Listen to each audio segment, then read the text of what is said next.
वालेकुम students, welcome to my channel world of education. और आज हम वर्ल्ड ऑफ एजुकेशन की इस वीडियो के अंदर पार्क सिटी 301 का क्विज नंबर 2 देखेंगे। बड़ा आसान क्विज था। और एक बात स्टूडेंट्स, मैं आपको वीडियो के स्टार्ट में क्लियर कर दूं, ये तमाम तर चीज़ें आपने अपने जो एमसीक्यूज पॉइंट ऑफ व्यू है मिड टर्म के, उसके हवाले से भी याद रखनी है। ये तमाम तर चीज़ें आपकी पूछी जाती हैं जी एमसीक्यूज में भी। मिड टर्म में अमूमन आपके पार्क स्टडी के और इस्लामियात के जो क्वेश्चन होते हैं, आप कह सकते हैं मोस्टली शफल होते हैं।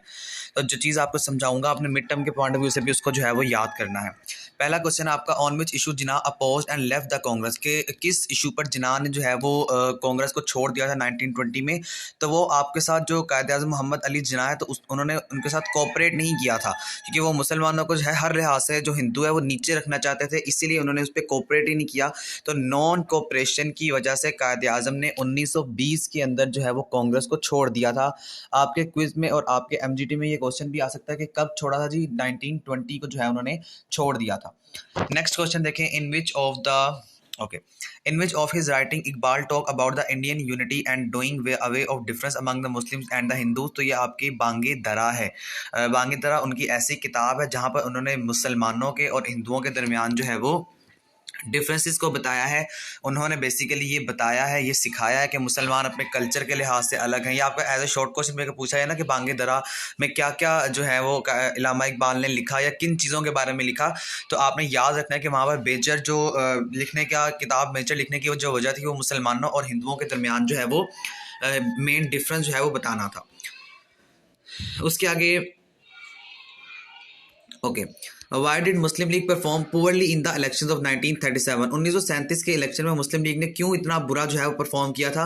Due to the organisation problem and opposition by local Muslim, क्योंकि ये मैं इसको आपके लिए जूम कर रहा हूँ, क्योंकि जो ऑर्गेनाइजेशन जो प्रॉब्लम्स थी उनके लिए और जो आपके मुस्लिम्स के लोकल जो ग्रुप्स थे उनमें इत्तेहाद नहीं था, वो एक दूसरे के ऑपोजिट थे, एक दूसरे के खिलाफ थे, जिसकी वजह से कायद-ए-आज़म मोहम्मद अली जिन्ना या जो मुस्लिम लीग थी, जो उनके पार्टनर्स थे या जो उनकी पार्टी थी, उसने बुरी तरह से परफॉर्म किया था और वो हार गए थे या बुरी तरह से उनको शिकस्त का सामना करना पड़ा था।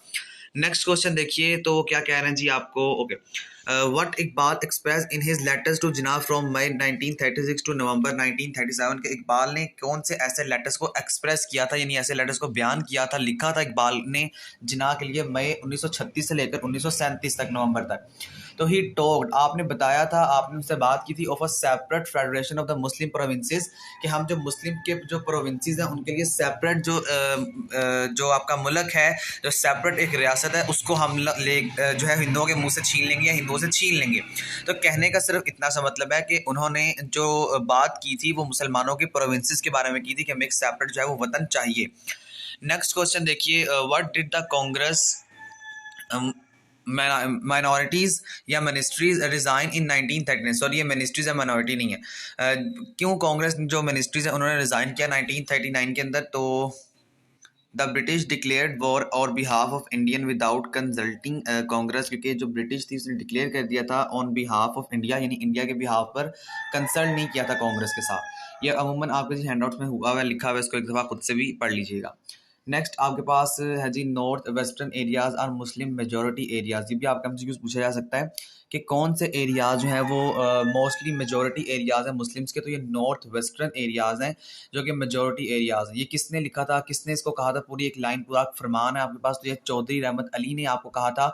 चौधरी जो रहमत अली हैं, इन्होंने बयान किया था पूरी जो मुस्लिम कम्यूनिटी है उसके आगे कि हम अपने सिकाफत में, हम अपनी कल्चर में, हम तमाम तर चीज़ों में बिल्कुल जो है वो सेपरेट है, और हम इस टाइम बरे सगीर पाको हिंद में जो है वो मेजॉरिटी में है। मेजॉरिटी का मतलब होता है कि हम इस टाइम जो है ज़्यादा हैं फ़लाँ फ़लाँ इलाके में। तो यहाँ पर वो चीज़ आपको यहाँ पर बयान की जा रही है। ओके जी, नेक्स्ट देखिए, why Poona pact was concluded in September 1932। तो ये एग्रीमेंट था बिटवीन कांग्रेस के दरमियान और लोअर कास्ट इन इंडिया के दरमियान। आपको पता है 4 कास्ट होती थी, जो आपने अमूमन जूनियर क्लास में तारीख और जोग्राफिया में भी पढ़ी होंगी, जिसके अंदर जो है वो शूद्र आता था, खशरी आता था, वेश आता था और एक और कास्ट है। तो ये कांग्रेस के दरमियान और जो लोअर कास्ट थी इंडिया के दरमियान, उनके अंदर एक ऐसा मुआहिदा तय पाया था, जिस मुआहिदे की मदद से, जिस मुआहिदे की जो भी उस टाइम पर जो थी ना, मतलब बात वगैरह, उसकी एग्रीमेंट पे कांग्रेस में था। और ये आपने याद रखना किस किस के दरमियान था, ये कांग्रेस के दरमियान था और lower caste of India, not upper caste of India. यहाँ पर बच्चे कंफ्यूज होते हैं, वो अपर कास्ट कर देते हैं, लेकिन ये लोअर कास्ट था इंडिया के दरमियान।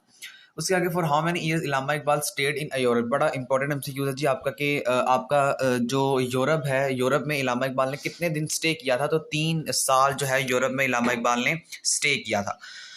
For 3 years Allama Iqbal stayed in Europe. ये आपका एमसीक्यूज रिपीट हो गया, मोस्टली एमसीक्यूज इंपॉर्टेंट है, एक ही क्विज में 2 दफ़ा आया हुआ है, तो इसको आगे जाए। इन नाउ 1933 के अंदर नाउ एंड नेवर, जो नाउ और नेवर है वो रिटन बाय, रिटन किसने किया था, ये एक बेसिकली एक जो है ना वो बुक का नेम है, या एक आप कह सकते हैं कि खुलासा जिसे कहा जाता है, तो अब मेरे माइंड से निकल गया है। नाउ एंड नेवर जो है उसका नेम है, चौधरी रहमत अली ने राइट किया था इसको। समथिंग आप एक बुक का नेम कह लें, तो इसको जो है वो चौधरी रहमत अली ने राइट किया था, इसको लिखा था। ठीक है, यहाँ तक आपका एमसीक्यू था जी, यहाँ तक आपका एक क्विज था। होपफुली आपको जो है बड़ी अच्छी तरह समझ आ चुकी होगी। इसके अलावा स्टूडेंट्स मैंने आपके लिए प्रिपरेशन डाली हुई है, तमाम तरह सब्जेक्ट्स की लिंक आपको डिस्क्रिप्शन में मिल जाएगा, ज़रूर देखिएगा, बड़ी इंपॉर्टेंट है, इंशाल्लाह आपका बहुत सारा फ़ायदा जो है वो हो जाएगा।